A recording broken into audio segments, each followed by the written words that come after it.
Moi, j'étais prof de droit d'économie. J'ai enseigné le droit à l'économie pendant 10 ans. Donc j'ai enseigné la création monétaire, comme tous les profs d'économie. Et je l'ai enseigné comme aujourd'hui c'est enseigné, c'est-à-dire que ce n'est pas de façon critique du tout. On décrit, on dit, voilà, c'est comme ça, les banques privées créent la monnaie, ensuite elles vont se refinancer en fonction de leur part de marché, elles vont se refinancer auprès de la Banque centrale. Et puis je passe à un autre sujet, parce que quand on est à un cours d'économie, il y a plein de choses à voir, hein. Il n'y a pas que la monnaie, il y a le chômage, l'inflation, il y a plein d'autres choses. Ça ne m'a même pas effleuré, jusqu'à il y a 3-4 ans, ça ne m'a même pas effleuré de contester le système fondamentalement, structurellement, viscéralement, ça ne m'a pas effleuré d'être révolté. Et Frédéric Lordon, c'est un ami, c'est quelqu'un que j'aime beaucoup, avec qui on discute beaucoup, et qui me disait, quand je lui ai commencé à lui parler de création monétaire, en disant, mais c'est incroyable ce truc, quoi, les banques privées qui créent la monnaie, Frédéric me disait, mais enfin, tu tombes des nues, enfin, d'où tu sors, tout le monde sait ça, on apprend ça en première année de fac. Alors, c'est vrai qu'on apprend ça en première année de fac, mais on n'apprend pas à se révolter. On apprend en première année de fac que c'est comme ça et c'est bien comme ça. Mais c'est pas pareil que si on l'apprenait en disant « Et qu'est-ce que vous en pensez ?»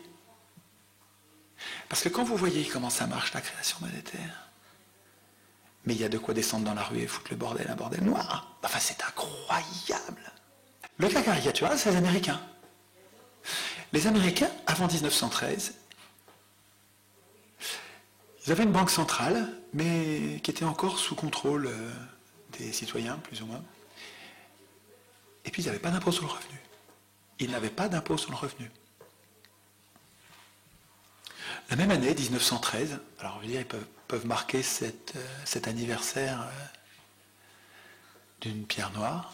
La même année, les banquiers privés, 5 banquiers, ont réussi avec des manœuvres qui sont... Vraiment, il faut lire ça, quoi. C'est passionnant, il faut lire ça. Il y a 2 gars qui ont enquêté toute leur vie sur le sujet et qui ont retracé ça méticuleusement. C'est passionnant. 5 banquiers qui ont réussi à obtenir que quand l'État américain a besoin d'argent, il n'y a pas de problème. C'est nous, les banquiers privés, qui allons lui donner, qui allons lui prêter, avec un intérêt de 6%. C'est incroyable. C'est génial. C'est génial. Donc, depuis, alors ils n'étaient pas endettés à l'époque, du tout. Les États-Unis n'étaient pas endettés. Aujourd'hui,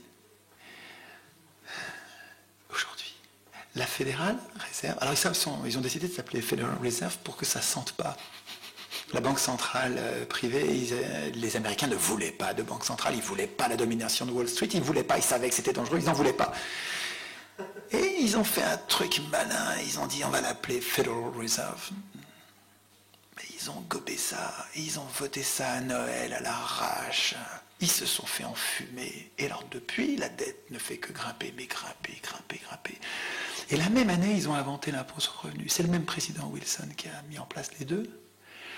Et l'impôt sur le revenu, écoutez, je ne sais pas si ça a été conçu comme ça, mais on dirait que ça, tout se passe comme si, et c'est comme pareil en France, hein, plus tard, mais pareil en France, tout se passe comme si, premier temps, je commence par endetter l'État à mon endroit, moi banquier, je commence par faire que l'État me doive de l'argent, et ensuite, pour que l'État ait de l'argent, je fabrique un nouvel impôt qui va servir à financer cet argent-là.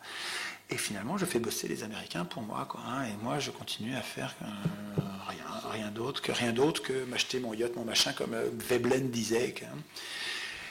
Mais attends, mais c'est que ça marche vachement bien, et finalement, l'impôt sur le revenu, il prend tout le service de la dette aux États-Unis. C'est-à-dire que toute la masse monétaire des États-Unis, qui est de la dette, évidemment, il faudra qu'on prenne le temps d'expliquer ça, la monnaie, c'est de la dette. De la dette de l'État ou de la dette de la banque, mais c'est que de la dette. En France, c'est pareil. Tout ce que vous payez en impôt sur le revenu, 100% de ce que vous payez, ne sert pas à faire marcher les hôpitaux, les écoles, les services publics, pas du tout. Ça part tout dans le service de la dette, c'est-à-dire que ça part dans les poches des riches qui ont prêté à l'État, parce que l'État a renoncé à créer lui-même la monnaie dont il a besoin. L'État, c'est l'État. Nous, en fait, nos représentants, en fait, des félons, des traîtres ont obligé l'État, nous ont obligés à nous endetter auprès d'acteurs privés, donc des gens qui, par définition, ont de l'argent. S'ils peuvent nous prêter, c'est qu'ils ont de l'argent. À nous endetter auprès de ces gens-là, en leur payant un intérêt. Et cet intérêt, alors il a grandi depuis 1973.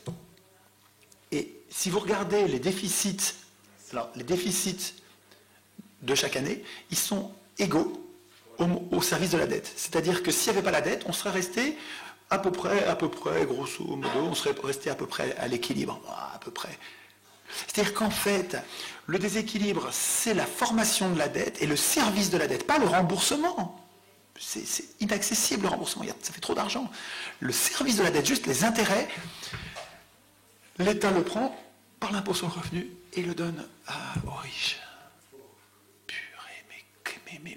Mais c'est incroyable qu'on accepte un système pareil. C'est juste incroyable qu'on accepte. C'est incroyable qu'on appelle représentants des gens qui sont capables de nous trahir au dernier degré comme ça. Quand vous faites les milliards et que vous regardez ce qui nous manque pour la Sécu, vous regardez ce qui nous manque pour la retraite, vous regardez ce qui nous manque pour EDF, GDF, tous les services publics, mais attendez, mais vous avez tout ce qu'il faut. Vous avez tout ce qu'il faut.